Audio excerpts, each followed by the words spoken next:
vous voulez investir dans le long terme, il faut investir dans la ressource humaine.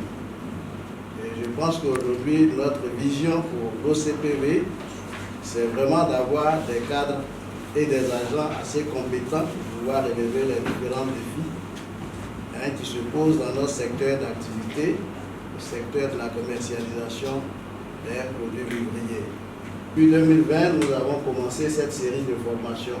Aujourd'hui, c'est sur la gestion des ressources humaines parce que aussi bien vous que moi, nous avons dans nos différents services, j'allais dire des personnes que nous devrons manager pour pouvoir atteindre les objectifs que nous nous fixons.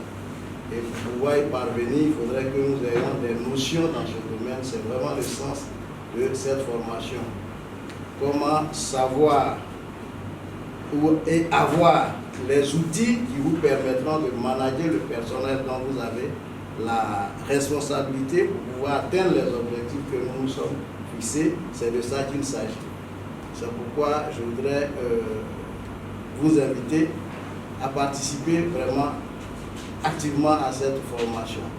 Donc, c'est dans l'espoir que ce partage d'expérience aura lieu que je déclare donc ouverte cette session de formation. Je vous remercie. 3 modules. Le premier module, c'est comprendre le droit du travail en Côte d'Ivoire, une meilleure gestion des ressources humaines. Le deuxième module, c'est connaître le statut général de la fonction publique, c'est-à-dire le droit de la fonction publique. Et le dernier module, c'est la gestion pratique des ressources humaines. Et au cours de cette formation, nous aurons des exposés, des exercices de groupe, des cas pratiques. Pour être travailleur, il y a des critères. Le travailleur, d'abord, il doit fournir une prestation. C'est doit être une personne physique. Un animal ne peut pas être travailleur. Donc, il doit avoir une prestation.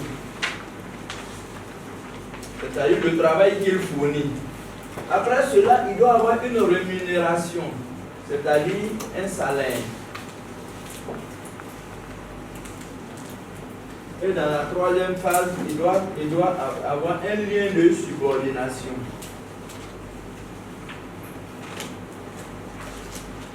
Il dit qu'il doit recevoir des instructions, ordres,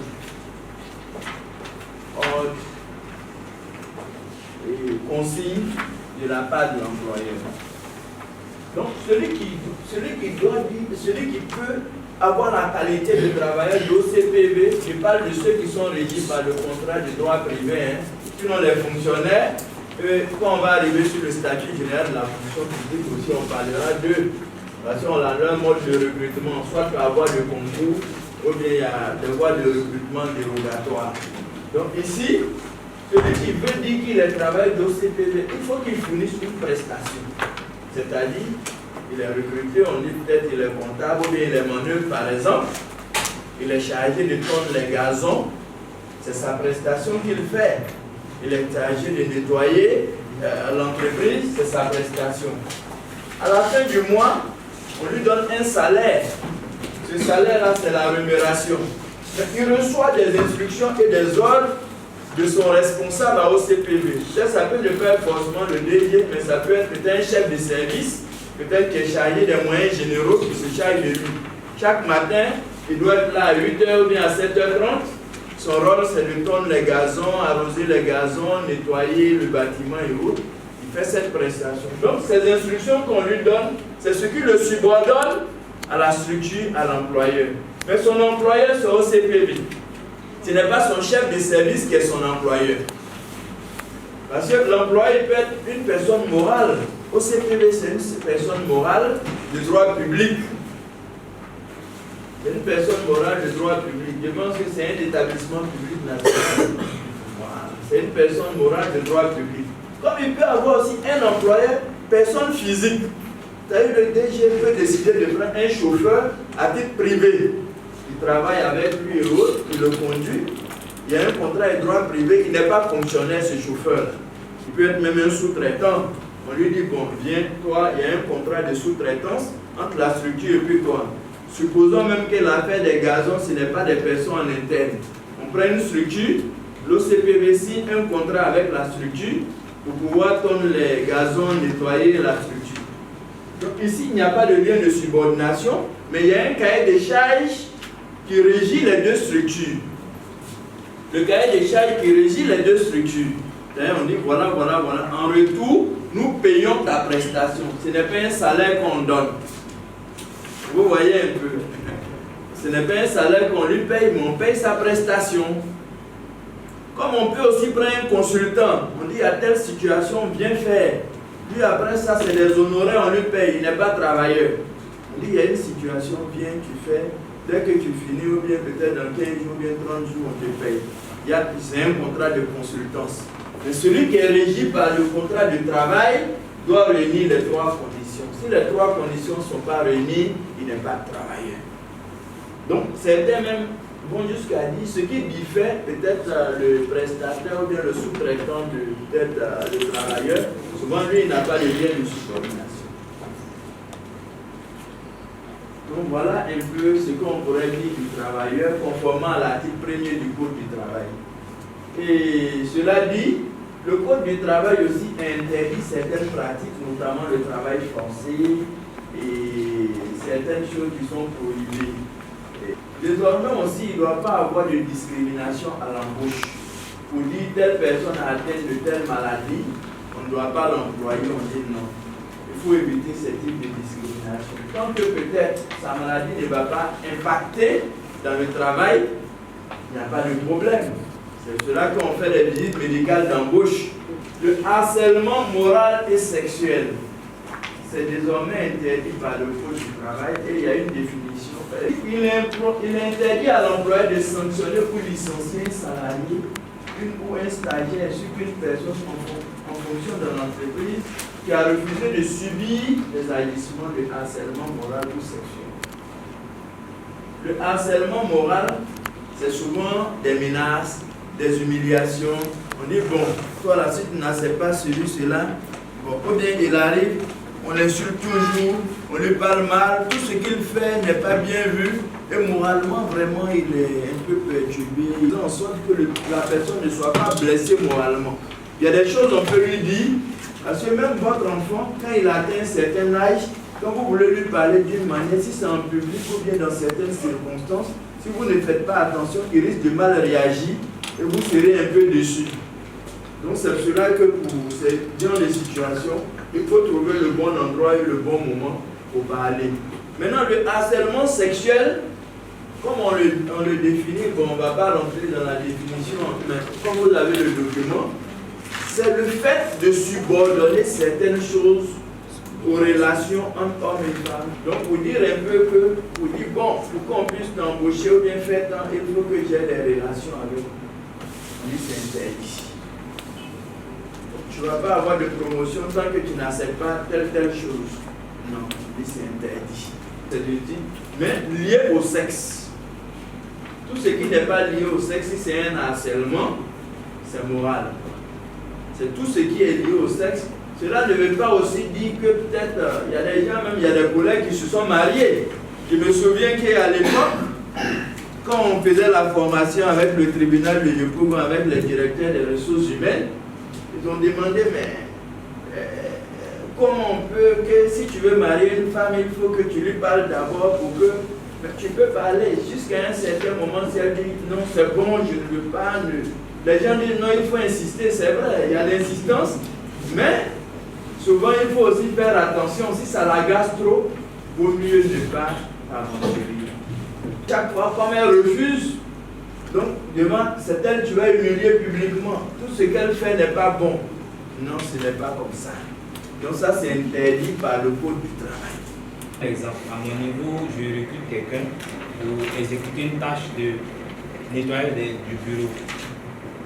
Quand bien même je rémunère cette personne en deçà de ce que le SMIC prévoit, est-ce qu'on peut parler de travailleur ou bien c'est une prestation?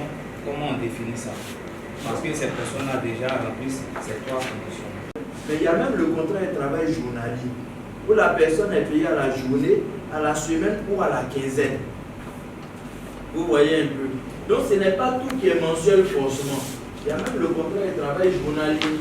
Donc à ce niveau-là, il peut avoir le contrat. Et le contrat n'est pas forcément écrit. Le contrat peut être même verbal. Vous comprenez un peu. Le contrat, il suffit qu'il y ait activité.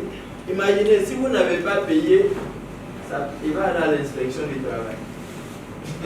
Il a nettoyé pendant une semaine. Et vous êtes convenu que vous lui payez 4 000 francs par jour, ou bien 5 000 francs. Et il fait les 5 jours. Après 25 000 là, quand il vient, vous dites monsieur demain. Monsieur demain. Au 3e ou bien 4e jour, ou bien dans une semaine ou bien 2 semaines, il va aller à l'inspection du travail.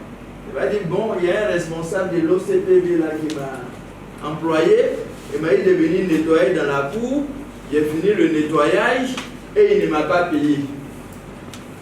On va lui donner une convocation pour que vous veniez pour lui payer le salaire du travail. Maintenant, vous pouvez dire non, ce n'est pas vrai s'il y a des témoins. Parce qu'en matière de droit du travail, la preuve se fait par tout moyen. Tu peux dire non, je ne reconnais pas et autres. S'il y a des témoins qui viennent témoigner qu'effectivement le monsieur, on l'a vu, il a travaillé, nous, on est témoins. Donc vous voyez un peu qu'il y a des témoins à charge. Si vous ne voulez pas l'affaire, sera transmis au tribunal. Et le juge va donner une suite. La formation professionnelle. On va arriver maintenant sur les contrats de stage. Ça, c'est une innovation du Code du travail. Il y a le contrat stage-école, il y a le contrat de qualification ou d'expérience professionnelle, il y a le chantier-école, il y a la formation professionnelle et il y a le congé de formation syndicale. Le contrat stage-école, c'est quoi? Vous voyez désormais les BTS, quand tu es admis à l'écrit, on dit que tu es admissible. Tu dois pouvoir faire un stage d'école pour pouvoir valider ton diplôme.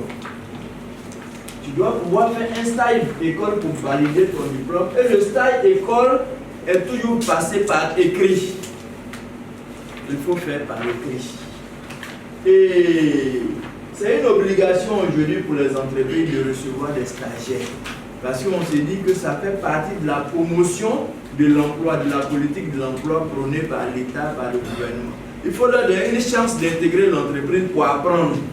Parce que tu ne vas pas toujours aller débaucher pour les autres. Il faut aussi former. Ça fait partie de ce que... Et le contrat stage-école, on dit c'est un contrat en vue de la validation de leur diplôme. Ça peut être le BTS, ça peut être le BT, le CAP, le DUT, il y a pas mal de diplômes d'ingénieurs et autres. Mais le contrat stage-école, on dit par principe, il n'est pas rémunéré. C'est-à-dire que ce n'est pas obligatoirement qu'on doit payer. Mais, si l'entreprise veut, elle peut allouer une indemnité au stagiaire. Le stagiaire, il n'a pas qualité de travailleur, il est stagiaire. Et à la fin du stage, il peut prétendre à aucun droit. Pour dire non, comme mon stage est fini, j'ai fait 3 mois, je m'en vais, donnez-moi mon indemnité de licenciement, il n'est pas travailleur.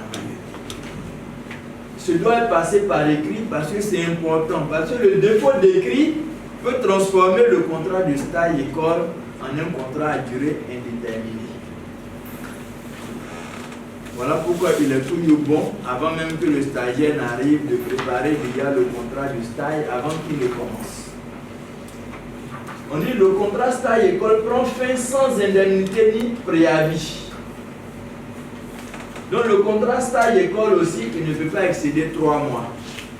Si après les 3 mois, vous voulez le garder, vous pouvez lui faire un stage de qualification ou d'expérience professionnelle.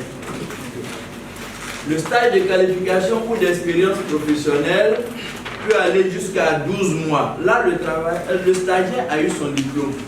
Et la première phase déjà, on a vu qu'il y a eu beaucoup de questions, notamment sur les questions de contrat de stage. Et les participants voulaient mieux comprendre le contrat de stage, surtout le contrat de stage école, dont la durée était limitée à 3 mois pour les travailleurs et pour les stagiaires du niveau BTS. Et aussi le stage de qualification ou d'expérience professionnelle peut aller jusqu'à 12 mois.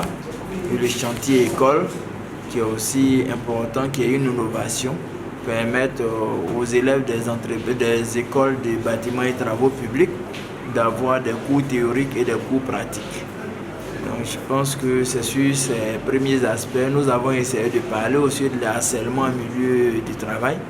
On avait dit que le harcèlement moral était interdit, c'est-à-dire les humiliations, les comportements qui frustrent le travailleur, c'était interdit. Et aussi le harcèlement sexuel, c'est-à-dire obliger une personne à avoir des relations avec soi, soit pour avoir du travail, soit pour avoir une promotion. Et lorsqu'elle ne veut pas, souvent on tend quand même à l'humilier, ou bien même avoir donc le harcèlement sexuel est interdit pour la dignité de la femme. Okay. Donc l'intérêt même de cette formation réside dans le fait que la plupart des personnes qui sont en formation ici, c'est des responsables. Et ces responsables ont sous leur tutelle des travailleurs, mais ils ont aussi des fonctionnaires.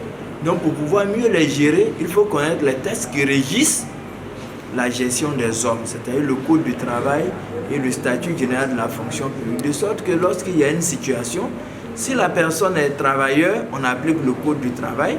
Si la personne est fonctionnaire, on applique le statut général de la fonction publique. Cela est important parce que la gestion des hommes doit être encadrée par les textes. Au-delà même des outils de gestion des ressources humaines, il faut connaître les textes. En plus de la connaissance des textes, maintenant, c'est des outils que nous allons leur permettre de connaître, d'apprendre. Il y a des outils qui savent déjà que nous allons permettre l'amélioration de la compréhension de ces outils.